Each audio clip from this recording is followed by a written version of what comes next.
But as we said, Brisbane to the tune of 45 points. But there are a number of issues that, and this is something, Eddie, that we spoke about on 9 News tonight, that being post-season for the clubs that don't actually make the finals. You're going to have hundreds of footballers being let loose. And there is a looming problem here, isn't there, for the clubs, the association, the AFL?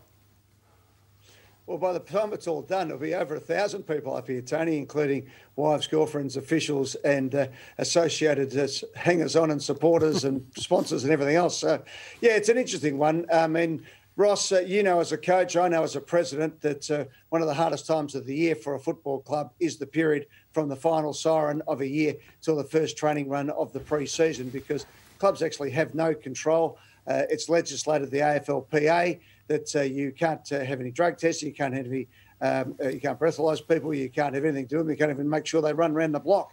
So it is a all care and no responsibility situation. And it's going to be interesting this year because, people have been locked up for the best part of 4 months. Players and just naturally will want to get out and have let their hair down.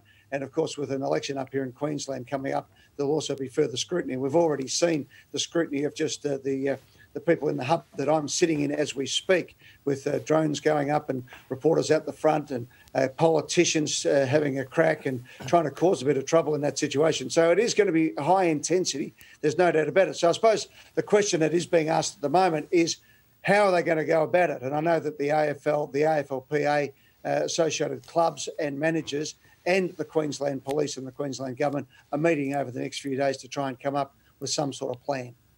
So, Ed, with a lot of players going around, you obviously have to trust these players. They are adults. A lot of them have wives, a lot of them have kids, and there's a lot of single guys out there as well. But do you go to the extent of protecting the players? I mean, it's not out of the realm of possibility that people have been hired before to protect some players, go out with some players, keep an eye on them. Obviously, normally that happens when you go overseas, but with so many players up on the Gold Coast or around that area, what's the answer?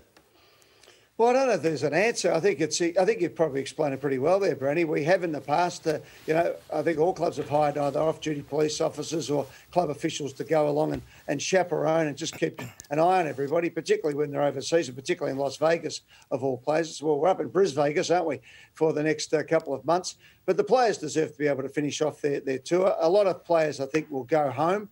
A lot of them, particularly those who can go back to West Australia and probably to South Australia, where there's not the lockdown we have in Victoria. But for those who are up on a Queensland holiday, I think part of the attraction of the game being up here is the boost to tourism. So, from the state government point of view, it has been a bonanza. The fact that we're actually in this hotel that we're in at the moment, this would have been closed down. So this is full. It's been a boon. We're talking about tens of millions of dollars, maybe even $100 million of economic impact going into the Queensland and Brisbane and Gold Coast areas.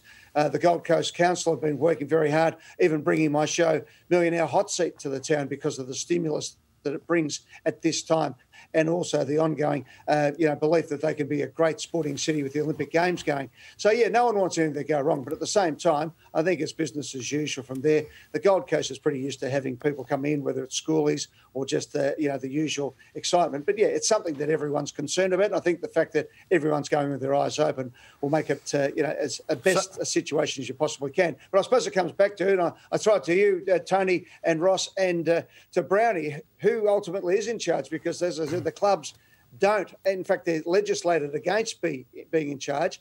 The AFL, it's not really their domain. The Players Association have some sort of influence. Well, ultimately, the manager Eddie, always there. Yeah. It's personal responsibility. Absolutely. Because you've got the freedom to choose.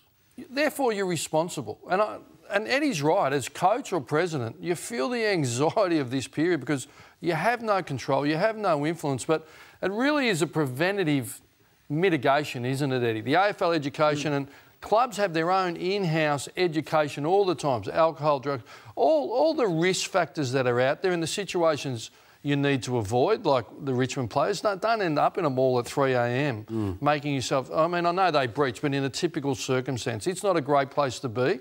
So what you're banking on is your education process over, not 1 year, over 2-3 years, and your leaders influencing. But ultimately, you are powerless, and what's difficult for clubs is it gets sheeted home as a cultural problem if one thing or two things happen, as opposed to, well, no, it's not the institution, it's not Collingwood, it's not Essendon, it's personal responsibility. And ultimately, they are adults, and they need to choose and take responsibility. They can't be protected forever. Well, and that's why I find it bizarre that we're even having this conversation, is that, I mean, if I'm going on holidays, I don't get sit and be lectured to for 3 hours about what my responsibilities are going overseas, and I don't get personal bodyguards assigned to me or... No, but what we do know is, in a cohort of 700, aged between 18 to 34, you break it down between 18 to 23, young males, they are risk takers. There's some pent up, there's opportunity, there's money in the pocket. Someone will make a mistake. Yeah. And look, and Nathan Brown, you were crazy enough to actually highlight your own issues when you went on an end-of-season trip where you got stuck into a bouncer at Kentucky or something and threw an ATM on the floor. Long time ago, Tony, long time ago. But it doesn't matter. But why would you... But why? Because alcohol's involved, you're young, you're silly, you do things when you're 18, 19, 21 that you don't do when you are older and you're immature.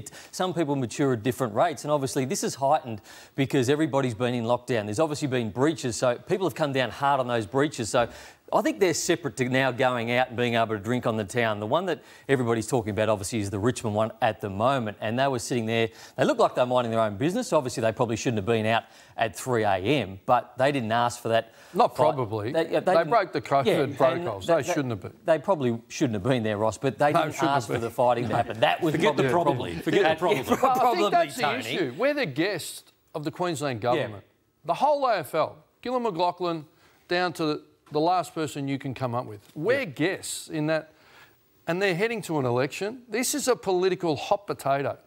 And the opposition, you've got rugby league, you've got the opposition to Palliser just sitting there waiting for a blow-up so it can be just put up and sheeted home. Is it heightened because people are breaking COVID rules at the moment? When this is finished, players are allowed to go out and travel around the state wherever they see fit. So it's a little bit different from breaking COVID protocol out of a hotel. It is, but ultimately... but Brandy, I can tell you guys, even up here today, there were photographers out the front, I think from the Daily Mail. You know, there's been the whole idea of just trying to find a shot of somebody smiling to make it look like everyone's having a wow of a time. So it is. Your point, Ross, 100% right. It is a tinderbox at the moment with people looking to find things.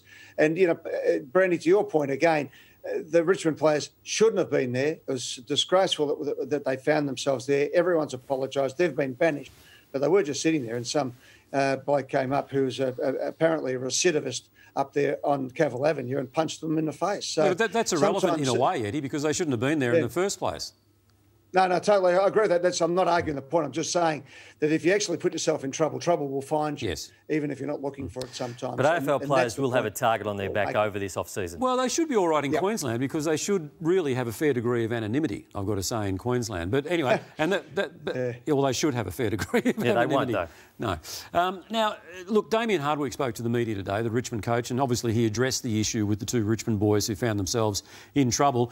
Have a listen to this. There was a slip of the tongue. But I just wonder, in fact, if it was a slip of the tongue or not a very, very pointed message to both of those two young men. You know, respect is very hard to earn, but it's easy to lose. And we've probably lost a bit at the moment. We understand that, but the important thing for us is to continue to rebuild our reputation. It's been tarnished, there's no doubt about that.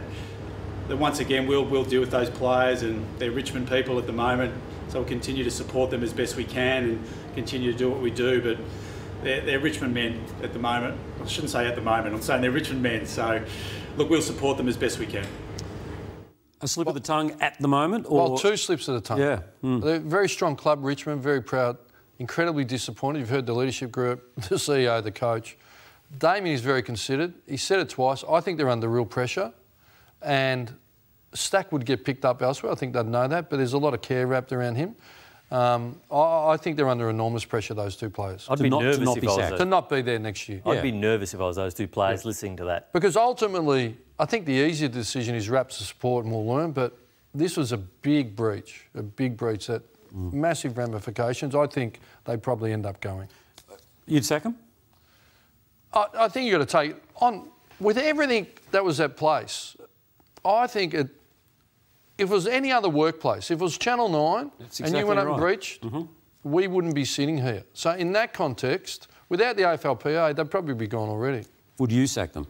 Me personally, I'd never make those decisions. You need the whole body of work. This could be one misstep. But if there's a history, a recidivist, as Eddie said, well, then you're in trouble.